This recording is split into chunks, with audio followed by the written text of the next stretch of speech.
ठीक है, अली शेर हमारे साथ रहे इनके माहिर कानून बैरिस्टर राजा आमिर अब्बास साहब ने। आमिर अब्बास साहब बहुत शुक्रिया आपके वक्त का। आमिर अब्बास साहब, पाकिस्तान तहरीक इंसाफ के पास कौन से कानूनी ऑप्शंस रह जाते हैं इस तमाम तर सूरत हाल के बाद? आज मजीद 43 इस्तीफे मंजूर कर लिए गए हैं। देखिए, कानूनी ऑप्शंस अगर देखा जाए तो इनके पास जाना था। इलेक्शन कमीशन इनकी बात कतन नहीं सुनने का, ना वो सुनने के लिए तैयार है। और जो इमरान खान साहब कह रहे हैं कि जी वो तो ऑलरेडी बाइस्ड हैं, वो हमारी बात हमारे खिलाफ ही हर बात का फैसला करते हैं, तो आई डोंट थिंक सो कि अब कोई मजीद बहुत ज्यादा कोई कानूनी इनके पास पोजीशन रह जाएगी।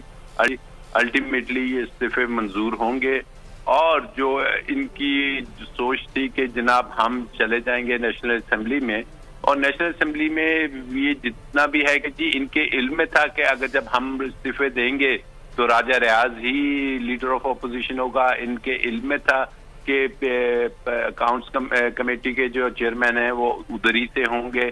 लेकिन अब जो सिचुएशन आ रही थी कि इमरान खान साहब ने जब पंजाब में परवेज इलाही का वोट ऑफ कॉन्फिडेंस की बात हुई, गवर्नर साहब ने कहा था, तो फिर उसमें कामयाबी के बाद इन्होंने कहा था कि हम भी नेशनल असेंबली में अब वजीर आजम शहबाज शरीफ को भी वोट ऑफ कॉन्फिडेंस का सामना करना पड़ेगा।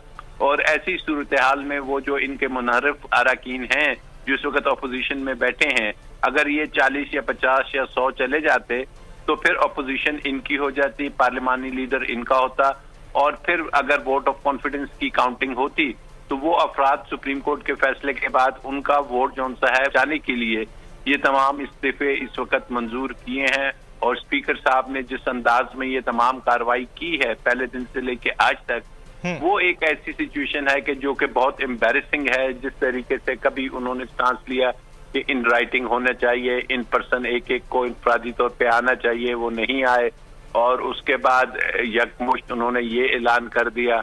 बहरहाल ये एक सियासी जंग है और इसको हर चीज को अगर हम अदालतों में ले जाएंगे तो वहां से हल नहीं होगा। तो अब पीटीआई को चाहिए कि इसका सियासी तौर पे मुकाबला करें, इसको सियासी तौर पे मात दें। अदरवाइज अगर आप ये भी उठा के ले जाते हैं, आज एहतजाज रिकॉर्ड कराया जाएगा, पाकिस्तान तहरीक इंसाफ की जानिब से एहतजाज रिकॉर्ड कराया जाएगा, और इसके अलावा अदालती कार्रवाई का भी वो कह चुके हैं। तो आप क्या समझते हैं किस हद तक सुनवाई हो सकती है अगर ये मामला जाता है कि पहले इस्तीफे जो है वो मंजूर करने के हवाले से स्पीकर का एक मौकिफ था, फिर उससे इन्हिराफ किया, फिर अब एक साथ इस्तीफे मंजूर कर लिए? देखिए, स्पीकर का एक मौकिफ था तो उसके साथ साथ पीटीआई का भी एक मौकिफ था। इनकी कुछ अर्से पहले कबल एक कमेटी गई थी और वो इस्तीफों का ही मुतालबा कर रही थी। सुप्रीम कोर्ट में भी बारहा ये बात हुई। जब ये मुश्किल सा, मुझे नहीं लगता कि इसको अदालतों में ले जाके और फिर वो इसमें तूल पड़ता रहेगा जब तक कि असेंबलियों की मुद्दत पूरी हो जाएगी, कोई 2-4 माह लग जाएंगे।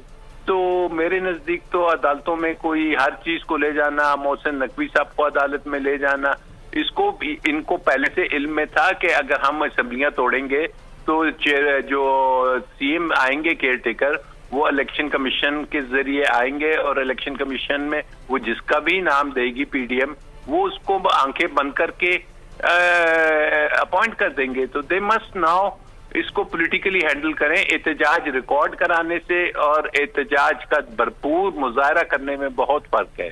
ठीक है, माहिर कानून राजा आमिर अब्बास हमारे साथ गुफ्तगू कर रहे थे। बहुत शुक्रिया आपके वक्त का। सीनियर एंकर पर्सन और तजियाकार जमील फारूकी ने। जमील, जैसा कि बैरिस्टर साहब कह रहे थे कि इसका सियासी तौर पर मुकाबला करना चाहिए, हर चीज़ अदालत में नहीं ले जानी चाहिए, क्या समझते हैं आप, ये दुरुस्त है?